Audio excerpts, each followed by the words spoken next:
What if I told you that one crash in Zandvoort didn't just wreck a Ferrari, it tore open the truth behind Formula One's biggest gamble? That single snap at turn 3 sent shockwaves through the paddock, leaving Ferrari shaken and Lewis Hamilton under fire.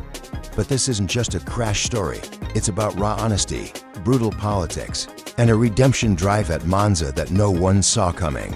So buckle up, because Lewis Hamilton's insane result has left Ferrari speechless at the Italian Grand Prix, and you're about to see why this moment could change everything. The Dutch Grand Prix was supposed to be simple, another weekend for Hamilton to grow comfortable in scarlet, another step toward proving that Ferrari's gamble on a 7-time world champion would pay off. Instead, Friday practice turned into chaos in FP1. The SF25 snapped without warning, no gentle slide, no telltale twitch, just instant loss of control. Even Hamilton, a master of unpredictable machinery, looked stunned. In FP2, it happened again. Same car, same corner, same confusion. Whispers rippled through the paddock. Had Ferrari's latest upgrade backfired? Was the legendary Scarlet machine rejecting its new master? For a brief moment, hope flickered. Lewis Hamilton had dragged the unstable SF25 to P7 in qualifying. A gritty fight that suggested maybe, just maybe, he could wrestle the beast into submission. But when Sunday arrived, heartbreak came with it. The skies above Zandvoort threatened rain, and when it fell, it was that treacherous kind, light, patchy, unpredictable, enough to unsettle nerves, but not enough for full wets. Hamilton launched cleanly, tucked behind George Russell, and obeyed the call from the Ferrari pit wall. Box. The strategy was sound, the execution flawless, but fate had other plans. Then came turn 3, the banked corner, legendary for punishing the smallest of errors, became the trap. Damp patches waited like landmines. Hamilton, chasing that elusive 10th to perfect the strategy, ran just a fraction wide. In an instant, grip vanished, the car snapped, the barrier rushed forward, and then impact. Silence. Inside the Ferrari garage, devastation. A weekend's fragile momentum shattered in a heartbeat. Engineers stared at screens in disbelief.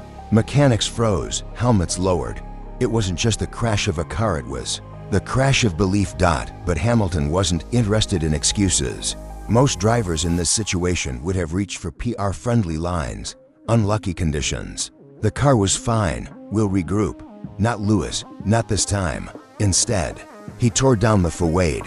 He called the SF25 what it was: unpredictable, unstable, and deeply flawed. This was no simple setup issue, no matter of tweaking suspension or changing wing angles. It was philosophical. The car had been born for Charles Leclerc's style: sharp rear end, twitchy responsiveness, a brake-by-wire system designed to suit him. For Hamilton, it was poison.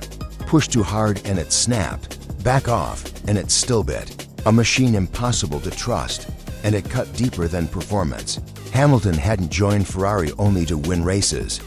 He came to rediscover joy, to reconnect with the passion that first made him fall in love with the sport. But how can a man find joy when the very machine beneath him fights every instinct? Ferrari signed Hamilton for more than speed. They wanted his brain, his leadership, his aura of a champion. But instead, he held up a mirror, and what they saw wasn't glory. It was ugly. But the storm didn't end with the crash. Before Monza, the FIA delivered its verdict on an earlier investigation. The charge? Failing to slow sufficiently under double yellow flags on a reconnaissance lap. A lap where no one was racing. Telemetry showed Hamilton lifted, slowed by 20 kilometers per hour, braked 70 meters earlier, cut power by 20%. Enough, surely. But the stewards thought otherwise. Their words were brutal. We do not consider a 20 kilometers per hour reduction to be significant. The punishment landed like a hammer blow.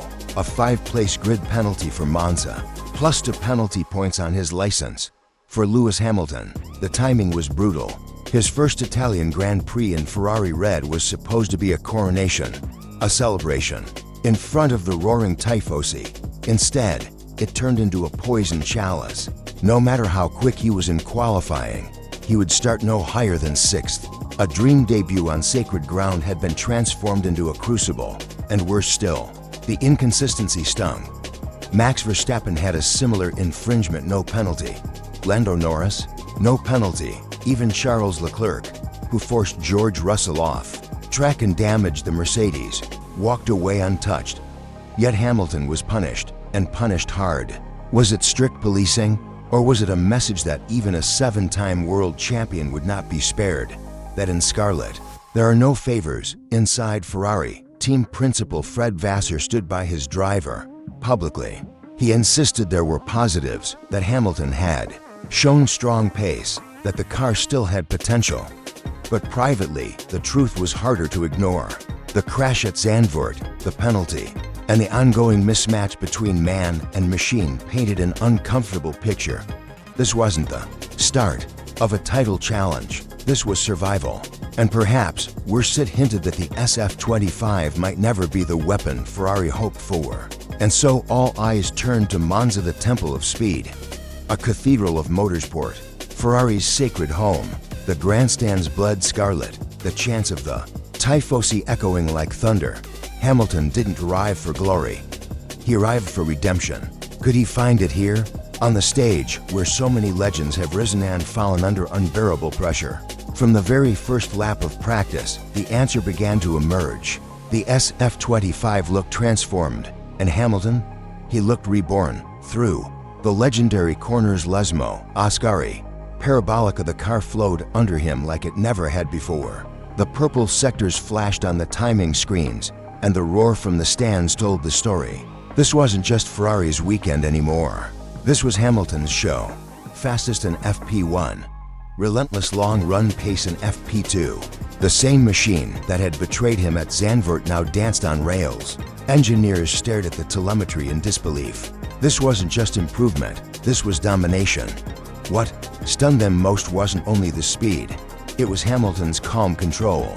No nervous corrections mid-corner, no twitching at the rear. On mediums, he hovered near the top. On softs, he delivered a lap through the Lesmos and Parabolica so clean, it left even the garage gasping. But practice is one thing, race pace is another, and that's where Hamilton silenced the doubters. 10 laps on mediums, heavy fuel, and his times barely moved. Lap 3 mirrored lap 8. The deltas flat as if stamped by a machine. Ferrari's greatest weakness dire. Degradation looked solved in a single afternoon. The ultra-low drag package helped too. 348 kilometers per hour down the straight, matching McLaren, outpacing Red Bull. Yet without losing grip through the corners, a balance Ferrari had hunted all year, unlocked instantly by Hamilton. Behind the scenes, the mood flipped.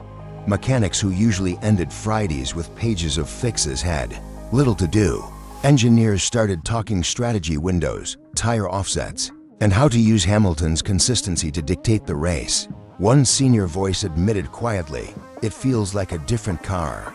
And maybe it was even Leclerc, quick over one lap, had to concede Hamilton found something he couldn't match in sectors 2 and 3.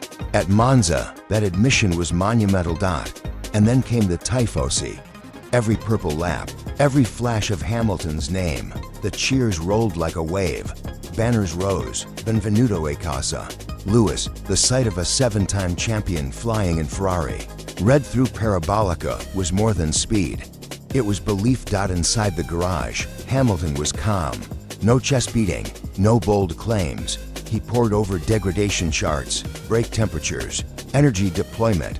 On the radio, cheerful, precise. When asked about qualifying, he spoke not of pole, but of execution for the team, for the fans. And yet, the penalty loomed. No matter how quick, he would start no higher than 6th. But even that seemed to fuel him.